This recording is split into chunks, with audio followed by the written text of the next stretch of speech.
Welcome to Founders Future, a podcast powered by Closers.io, where we dive into the journeys of innovative entrepreneurs and explore the road ahead for them and their companies. I'm your host, Jay Encarnacion, and in each episode, we uncover the stories behind impactful ventures, the challenges faced along the way, and the strategies driving their future growth. Today, we are thrilled to have Greg Cucino, a key figure at InfinixIQ. Greg brings a unique blend of expertise in venture capital, financial strategy, and startups, shaped by his education at MIT Sloan and experience with Roundtable Strategy Advisors. Based in Boston, Massachusetts, InfinixIQ, founded this year, is revolutionizing how businesses leverage practical AI solutions, from order-to-cash automation to AI-enhanced NetSuite integrations. We'll be exploring his entrepreneurial journey, how InfinixIQ empowers clients with usable AI, and his vision for scaling this cutting-edge venture. So with that being said, let's dive right into it. Greg, welcome to Founders Future. Hey, I appreciate it, Jay. Thanks for having me. Absolutely. Absolute pleasure to have you on the show today, Greg. So if you could take us back to the beginning and really talk to our listeners about what specific problem in the AI landscape really inspired your involvement in founding InfinixIQ. Yeah, that's pretty simple. I don't think it's a secret. Everybody knows ChatGPT changed the industry in the early 2000s. But what a lot of people don't know is ChatGPT's been around since, I believe, 2018. Yeah. But what inspired me was that when ChatGPT came out, everybody was like, holy crap, I'm behind the eight ball now. I got to get some AI in my company. But what that spawned was everybody just rushing to it. Yeah. Everybody just throwing things into their company, trying to figure it out. Does it work or not? And that was not the way to go. So what inspired me to do InfinixIQ was I started looking at other companies building AI platforms, and all of them were just stuck in pilot purgatory. They were just doing pilot after pilot, not generating any revenue. So what we did was we took our development team from Roundtable and just said, here's our goal. Let's do it. And we ended up hiring 2 or 3 more specific developers that were building AI platforms as well. And so what we did was we started building smaller platforms, smaller functions that clients could use right off the bat. And really that's how it started, is we just started small. We didn't go into pilot mode. We took it along the lines of what we do with NetSuite is we build something, we test it for a week or so, and then we deploy it. So that's what we're doing with InfinixIQ is we're developing platforms that we've just combined together. Now it's a larger platform, but we've already done all the testing and we can just deploy it now. And we have about 7 or 8 clients on the full platform now.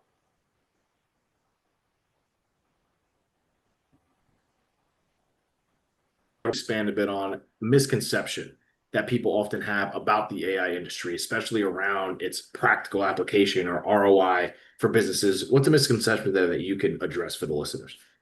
Yeah, I think the big misconception right now is that AI is going to replace people. It is not.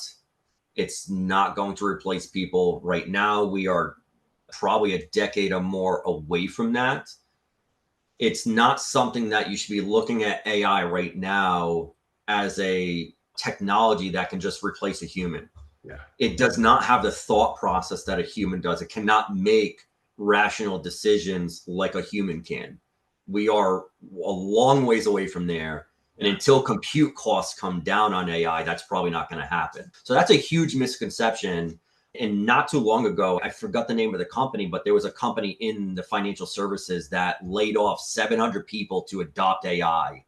And they found out probably about a month or 2 later that was the wrong decision to make. Yeah. And now they're having a tough time actually hiring those people back. So you need to understand that AI is not going to replace people right now. It can replace mundane routine tasks. So what we say is don't replace humans. They need to be in the loop. And there's a term out there now, human in the loop, to combine AI with humans. So that way, and what we say with Infinix is we're giving you the tools so your humans can go focus on higher level tasks. Yeah, absolutely. And I think that's so important on that front. So with that, I would love to get into more of the business model, right, for our listeners, the real nuts and bolts of what you're doing with InfinixIQ here, Greg. So if you could walk us through what the core offer is, really break down everything you're offering, how it's structured for your clients, and what that client journey looks like when they come and work with you. Yeah. So currently today, right now, we have a lot of automation that there's AI built into it. So again, to go back to what we were doing with Roundtable and with NetSuite is we took that same function is we have different offerings. We've fully automated the order to cash, the procure to pay. We've automated analysis, financial analysis in the system. We've automated financial reporting in the system. We're working on fixed assets right now in revenue recognition. So those are a little bit more advanced. But our core offering is really your basic functionality today, which is order to cash, procure to pay, and reporting. And we focus on those first because we had a lot of CFOs asking us, I need a better reporting UI. I need to be able to do it faster and better and have more analysis at my fingertips faster as well, instead of spending 9 hours putting a board report together. And then we had about 5 or 6 clients asking us, hey, how can we automate the order to cash and procure to pay function? Because it's just so mundane. It's sales orders into invoice, into receipts, and POs into bills, into POs to receipts and bills. So we basically automated that whole process to where they still have control over the functions, they still have control over the process, but now they do it through an assistant. Now it's like using ChatGPT to create your sales orders, to now send that sales order through an email to your client and invoicing. So everything is just at their fingertips now. They can just write a quick prompt and say, hey, create a sales order for item number 123 and send it to client ABC. And that's pretty much it. And we've had clients come to us and say now that we are saving them so much time on these mundane tasks to now their controllers and CFOs are focusing on strategy. We've saved one company. I don't want to mention their name because they didn't give us permission to do it, but we have one company down in Texas that we've saved them so much time that their CFO and controller now are working on expanding the company, and they are opening 4 more locations in the next 2 months. Wow. And they're not a small company either. They have a lot of internal processes, a lot of internal controls that we've saved them so much time on this that they're now just focused on expansion. Incredible. Incredible. And that just goes to show, man, putting AI in the right places with the right people behind it can really just do so much. Incredible hearing what you're really doing here with Infinix. Greg, walk us through what's working best, being that you're in this niche here. What's working best for you guys on the acquisition side? What channels are most effective right now to bring those new clients in? Honestly, we're word of mouth right now. Okay. We mainly because to your point, we just started this company, and yes, it's a carve out from Roundtable because we started it in Roundtable, Right. but we don't have the headcount, we don't have the resources that Roundtable does. Right now, we're in the process of hiring a full implementation team, and what I mean by that is we're hiring 5 to 10 people that can get fully trained on this platform to be able to implement it. So right now we're word of mouth, and we have that 6 or 7 clients that are actually using it, and they're the ones that are bringing the other clients to us right now. We have a pipeline of over 200 already. The fact that, and we probably won't do advertising for a little while because it's going to take us a while to service all 200 clients. If all 200 clients say we want this, we're probably busy for the next 2 years. It's a great position to be in, but yeah, at some point in time, I think our key, acquisition avenues are probably going to be LinkedIn, probably going to be social media, just getting the name out there. And it's going to be a lot of testimonials, to be honest with you, because something like this, to where we now have AI commercialized to the point where we have clients actually using it in not developing it, but in production. Their testimonials are going to be absolutely huge. Yeah. And I think that's the most important piece, especially when it comes to AI, because people are still, even with the advancements made, they're still on the fence about it. So having those testimonials is definitely going to be super, super important. And when it comes to the ideal of scaling this, Greg, obviously you said you got a nice pipeline already. What are you thinking when it comes to, all right, if we do have to service those 200 people, how are we going to do it as efficiently as possible? Where's your mind at when it comes to scale and pushing this forward? Yeah, so that's great question, because that's what I've been working on personally for the last few months. Yeah. We do have an answer for it, and what that is going to be is it's going to be strategic partners. Okay. We're going to be working with a lot of strategic partners on the implementation side. We will have our core team, but we do want to stay nimble and be able to move very quickly. So we'll partner up with other companies. We have a great relationship with RSM. We have a great relationship with KPMG and a couple other companies that can help with actual implementation as well. And then we'll partner with other companies as well to help with customer service or anything else that we want to. The thing with us is we brought the same mentality over from Roundtable, is that we are an extremely collaborative company. Roundtable is an extremely collaborative company, to where we like working with other companies that provide services and offerings that we don't do. And it's not all about the money for us. The money will come, people will use it, that's fine. But it's more about our customer. Is if we can't service the customer effectively with our team, then we have to find a solution. Because if we don't service our customer to where they're happy all the time, we've done something wrong. And that's really where the partnerships are going to come in. Incredible. Absolutely incredible. So with that, talk to us about the vision here. Greg, walk us through, paint us a picture. What does the rest of 2025 look like for InfinixIQ? What are you really laser focused on here? I got a good idea, but paint us that picture. What are you laser focused on? Yeah, we're super laser focused on R&D still. So we're finishing the platform completely, getting it fully to the end goal of where we can run pretty much a full ERP system. And that's what we are after, is a fully autonomous AI driven ERP system. We're at the right place at the right time with the right technology, to where a lot of these ERP systems are trying to just throw AI into their system and it's not working. And I love a lot of those systems that are out there. We've used a lot of them for a long time. But I think the industry now is at a point where they're ready for a very high technology ERP system that can do a lot more things. So that's what we're super laser focused on. We have a lot of functionality outside the core, what we call foundational aspects of an ERP system, to where we're building out a lot of analytics. We just filed our IP on our analytics. We came up with a lot of analytics algorithms that we're going to be using. We're focused on a lot of accounting functions, fixed assets, revenue recognition, a lot of rules building, and things like that. And that's going to take us until the end of the year to really get that all built out. So that way we can hit the ground running early 2026 with a full platform. We do have a lot of beta. We have about 12 beta testers. So besides the 6 or 7 clients that we actually have paying for it, we have about 12 beta testers as well that are testing out every time we have a new function. We roll it out to them. And we tested with them for about a month before we integrated it into the full platform. So yeah, we're going to be busy for the rest of the year for sure.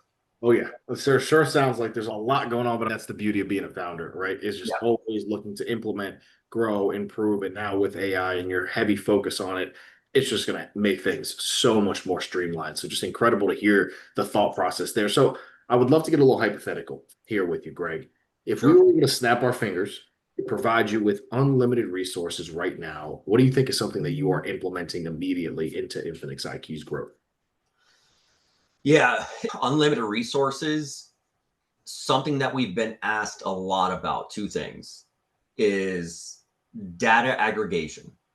We have a lot of clients that are looking to aggregate data from a lot of external sources.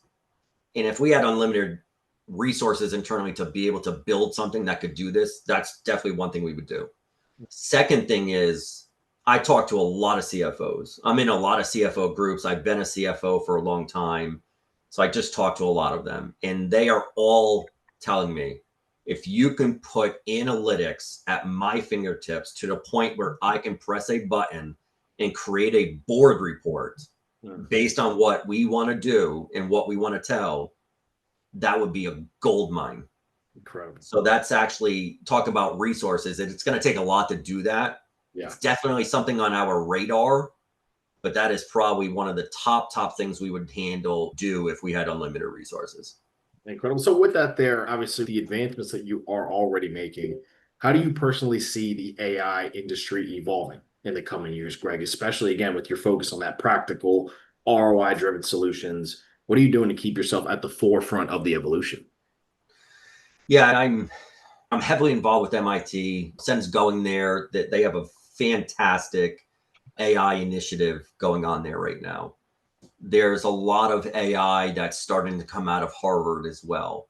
In Boston College, BU, Northeastern has a lot of things. And the reason I mention them is because they're just right here in my backyard. I'm always in Cambridge. I'm always on one of those campuses talking to professors or students or computer science majors talking about what are you doing with AI? Yeah. But for us, it's to stay ahead. We always have to be innovating. Mm. AI as a technology has been around for decades. That's what a lot of people don't realize is this is not something new. Exactly. It's just something new because it's in front of you now. Yeah. So AI is still going to innovate. Like I said earlier, we're decades away from AI being able to make informed decisions like a human can. So we're not going to get to Terminator anytime soon. Yeah. But where we see a lot of AI going in the next few years, two big things: trust and efficiency. And the trust factor is huge because I'm not going to put any AI company down right now, but when you have AI that's connected to an internet that, a lot of it's fake news, fake data, you're now hallucinating a lot more than you really want to be. That's a major problem. So there are some companies out there. I was involved with a company that is dealing with this predominantly, and they're making great strides. And that company is Trustwise. And they are specifically focused on AI trust. So that way, when you're using AI, you can trust it. So that's a major thing. And they're also working on what I'm going to talk about next as well is efficiencies. I mentioned this earlier is it is extremely costly to run AI algorithms right now. Your LLMs, your large language models, are insanely heavy compute power. They are token based. They are using a lot of compute behind the scenes that you don't see because you're not paying for the electric bill. OpenAI is paying for the electric bill right now. And there is a massive reason why they had to raise a couple $1 billion. Yep. It's not cheap to run these. And until we get to a point where it is cheaper to run, to where it's not taking so much electricity, to where it's not taking so much resources to actually generate a response, we're going to start hitting some roadblocks. AI is going to start slowing down. It's going to start, you're not going to see it be adopted as much because when you have companies trying to do way too much, it's going to be, by the time you realize how much it's going to cost you, you're going to just drop that project. Exactly. And that's another reason why we focused on the small aspects of what we're focused on. It's not going to take us a lot of, it does not, I can tell you right now, we're hosted on GCP right now, and it does not cost us a lot of money to run our platform. It really does not. So those are two major problems that we're going to have to solve probably in the next 3 to 5 years, or you're going to see AI turn into blockchain. It was a great technology, great idea, but it's going to fall flat on its face if we don't solve it. Yeah, it fizzled out. Incredible. And that's just amazing to hear that from you, right? Someone that's so invested in the space and saying, hey, this is really what we need to do to make sure this technology is used properly and as efficiently as it can be. Just absolutely incredible, and so much gold that you're giving out to our listeners there, Greg. So truly appreciate you, and it's an honor having you on the show. So with that, I want to take us into the lightning round here before we close out the show. And on this front, Greg, what is probably the biggest game-changing tool or resource that you can say you're using right now for InfinixIQ? Yeah, I'd say it's our project management tool. There's a lot of them out there. We use ClickUp. ClickUp's work. We use that in Roundtable as well. It's really easy to use, really good UI. We look at ClickUp in nothing against Jira, nothing against other ones. Monday's great, Jira is great. We just had different use cases for ClickUp. It's just really intuitive to use ClickUp. There's a lot of aspects of Jira that's in ClickUp as well. So it works very well. It connects to, there's like an open API within ClickUp. So we have it connected to other systems, and it just works very easy across our platform. So that is, if we didn't have ClickUp running right now, our sprints would be all over the place. Yeah. Yeah. You'd be making things a lot more difficult for sure.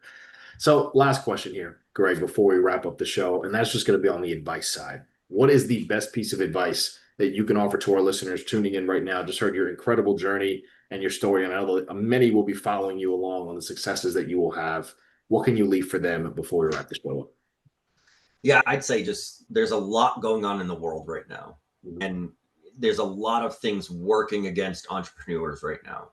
But this world needs more entrepreneurs. We need more startups. We need more founders. A lot of people don't realize that it is not the big companies. It's not the Fortune 500. It's not the large mid-sized companies that run this world. It's the entrepreneurs that run this world that keep it going. And we need more of them. And there's a lot of, I hear it from a lot of people. There's a lot of people that are scared to jump into it because it's the unknown. And you just have to. This is my fourth startup. Yeah. I have fallen flat on my face. I have filed bankruptcy. Yep. And I have come back from it. If you are really going to be an entrepreneur, you have to embrace it. Absolutely. There's a lot of chances. There's a lot of things that you're going to take chances on. And the great entrepreneurs dive in knowing that they're taking a chance. But the big thing with them is they're not afraid to fail. Yeah. And that's the biggest thing is you're going to fail. But when you fail and you learn from it is where you're going to get the growth, is where you're going to figure out, okay, I failed. I did this. I'm not going to do that again. And let me pick up the pieces and go back and start over again. And that's the biggest thing you can do is as an entrepreneur, just keep pushing forward. Take the failures as not a failure as you failed completely, is take it as it's just a stepping stone and keep pushing forward. Love it. I absolutely love that. With that right there, ladies and gentlemen, that is going to wrap up another inspiring episode of Founders Future. And Greg, I truly cannot thank you enough for coming on the show, sharing your incredible journey and your insights. And as I mentioned, clear as day with your passion, your drive, the intelligence that you have behind everything you're doing, you're going to do some incredible things in the space. So truly, again, an honor and a pleasure to have you on the show, Greg. And to our listeners, if you enjoyed this episode, which I know so many of you have, don't forget to subscribe to Founders Future wherever you listen to your favorite podcasts. And also check out InfinixIQ at infinixIQ.com to learn more about their AI solutions. And follow Greg on LinkedIn at linkedin.com/in/Gregory Cucino. For more resources and insights, you can visit us here at closers.io, where we are dedicated to helping businesses accelerate their growth. Until then, keep climbing, and we will see you on the next one.